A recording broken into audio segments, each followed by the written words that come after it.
Hawks of the class of 2011. Let me join others in congratulating you on getting to this day. This is a very special day for you, and I want to thank all of you for allowing two more of us to join your crowd as proud graduates of the class of 2011 of Monmouth University, and especially for letting me share your special day. It's an honor for me to be here speaking to you and to receive this honorary degree. And Dennis, thank you very much for the very kind words.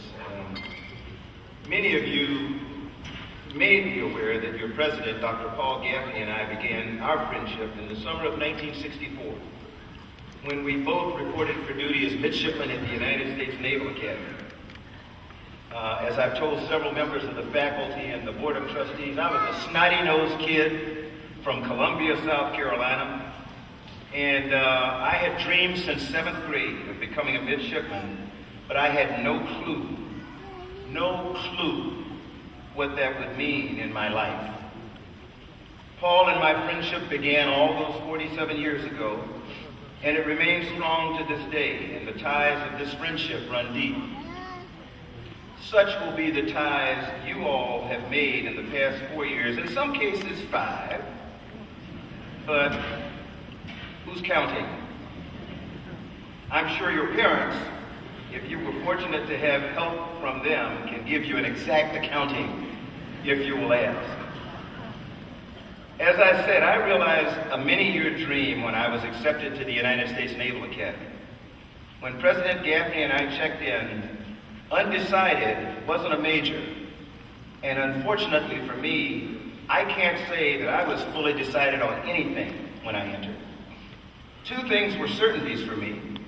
I definitely was not going to be a Marine, and I didn't plan on becoming a pilot. Flying in space was out of the question.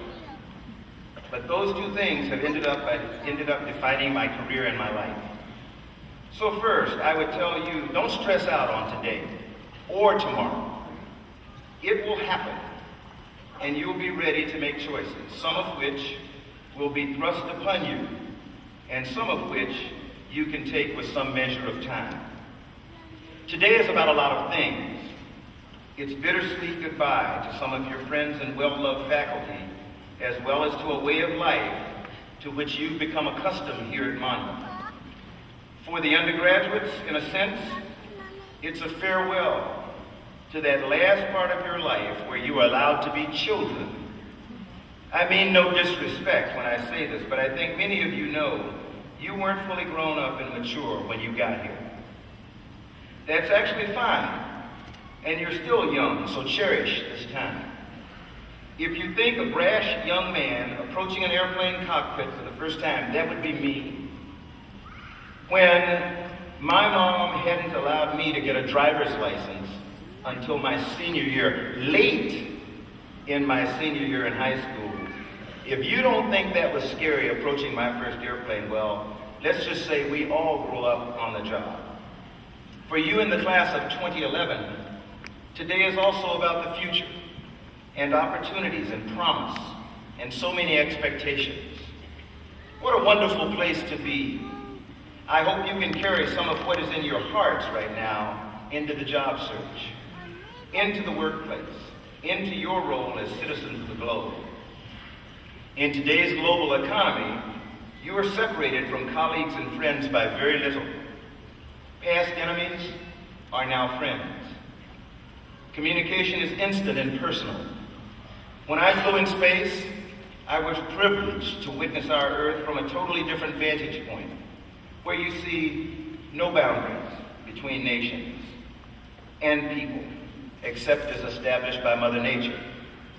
There's just not much we can do about some of those mountain ranges, or the vast deserts, and the sheets of glacial ice, which, by the way, we continue to observe keenly at NASA. I hope some of you will join us to become monitors of our planet's health. Boundaries today are largely political, but even those, as witnessed by the recent uprisings in the Middle East, so much fueled by social media, are at best constructs that are changing rapidly. I know you're a generation that has grown up in that instant stew. You probably don't remember writing letters by hand with pen and ink, or God forbid, on a typewriter, if you wanted to be really formal.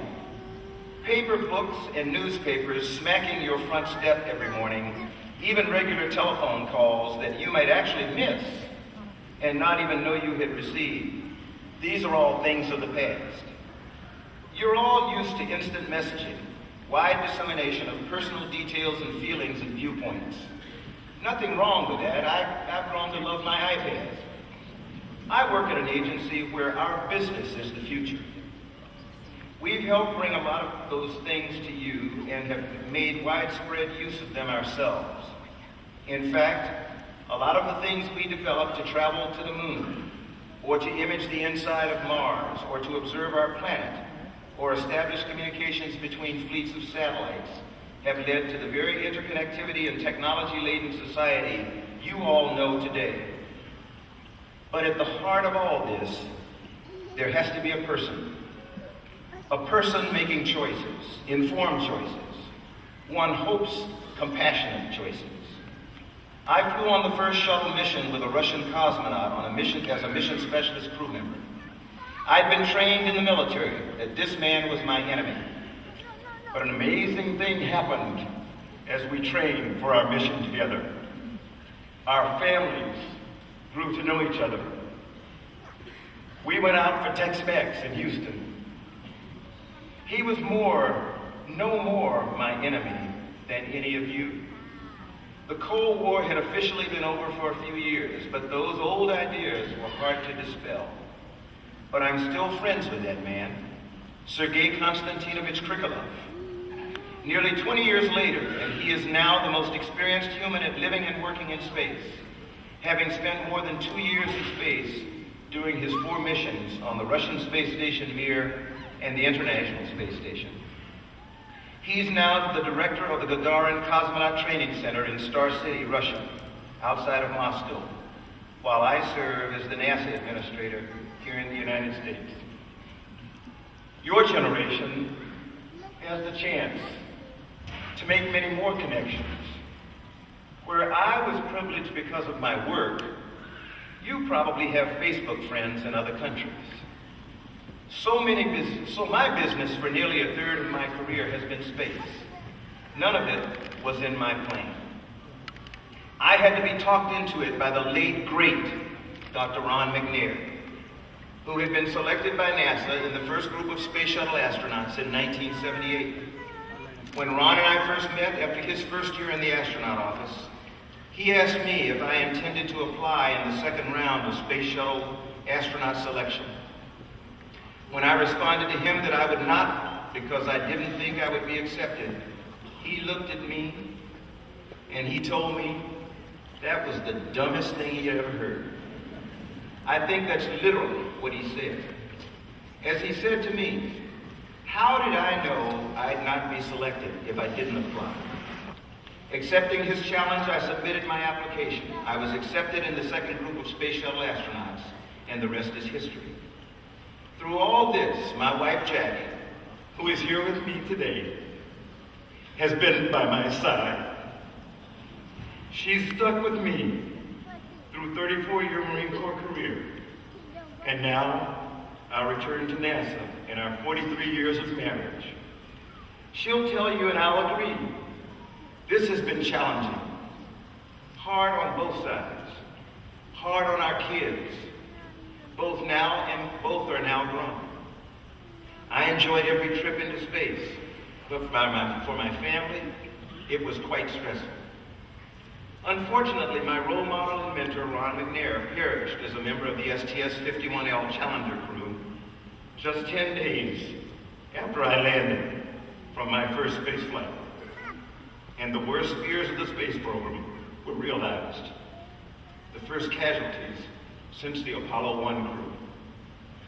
Following the accident, I was assigned to the special group tasked with getting us back on our feet, scrupulously analyzing what went wrong, helping ease the human suffering the accident had caused, and getting us back into space. It's what Ron would have wanted.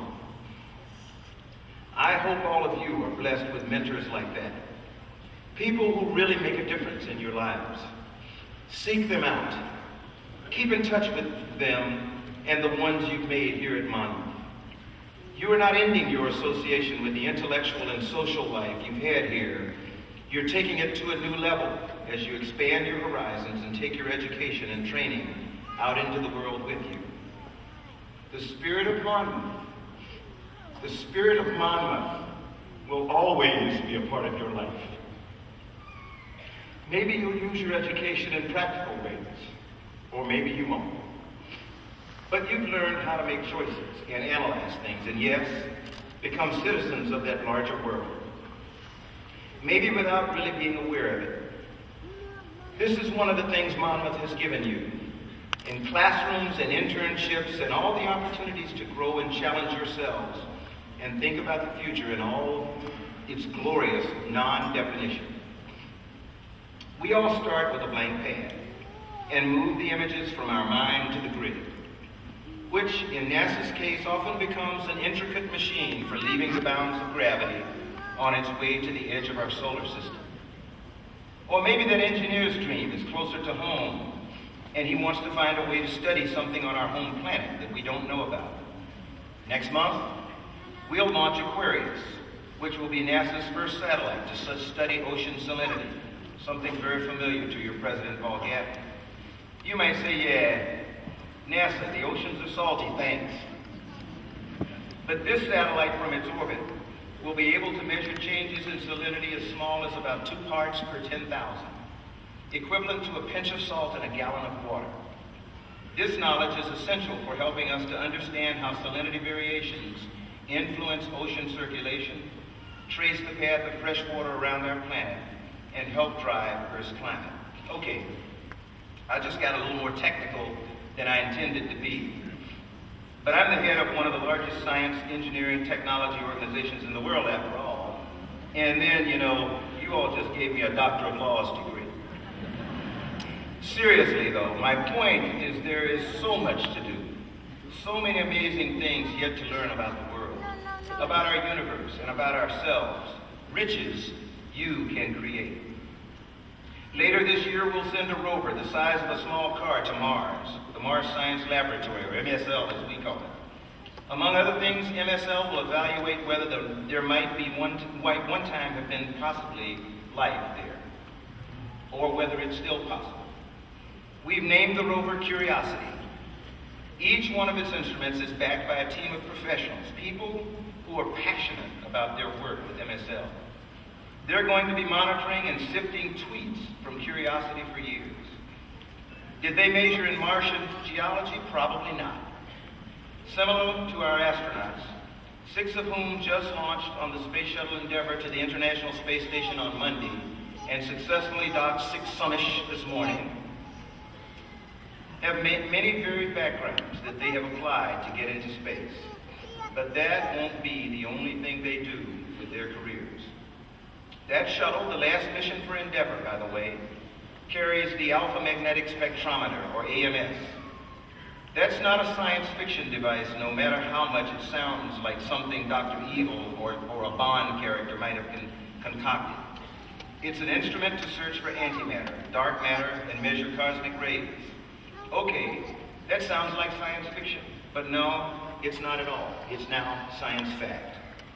I could tell you all about a huge number of cool things, just like these that are coming up.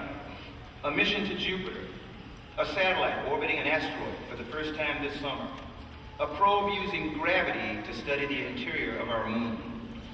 Even if none of this space stuff interests or excites you, this changing world of ours is, if nothing else, providing unprecedented ways for you now graduating to chart your own courses and really do something that hasn't been done before. You may not be the next Zuckerberg, but I bet you're passionate about something. You all know a lot about something. I bet Monmouth gave you some tools to help set free your passions and make them useful parts of your life. With all our technology, we still can't take space exploration for granted. People have died, and multi-million-dollar satellites have fallen into the ocean. Space is a harsh environment. Getting there is hard, and staying there is even harder. This is not unlike life itself, but it's all worth it.